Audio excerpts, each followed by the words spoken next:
ಒಂದು ಖನಿಜ ಸಂಪತ್ತು ಸಿಗುತ್ತೆ. ಭಾರತದಲ್ಲಿ ಜಗತ್ತಿನ ಎಲ್ಲ ಖನಿಜಗಳು ಸಿಗುತ್ತೆ.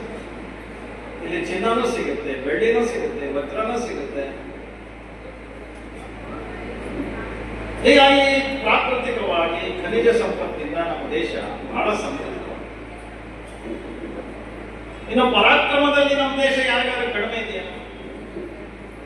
ಜಗತ್ತಿನ ಎಲ್ಲರೂ ಸಹಿತ ತಮ್ಮ ಶಕ್ತಿ ಪರೀಕ್ಷೆಯನ್ನು ಭಾರತದ ಪರಾಕ್ರಮಿಗಳ ಜೊತೆ ಮಾಡಿಕೊಂಡು ನೋಡಿದ್ದಾರೆ.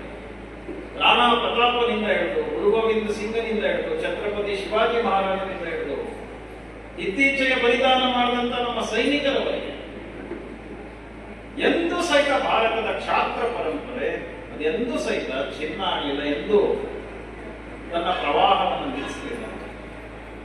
ಹೀಗಾಗಿ ಜಗತ್ತಿನ ಜನ ಹೇಳ್ತಾರೆ, ಭಾರತದ ಸೈನ್ಯವನ್ನ ನೆಲದ ಯುದ್ಧದಲ್ಲಿ ಸೋಲಿಸೋದಕ್ಕೆ ಸಾಧ್ಯ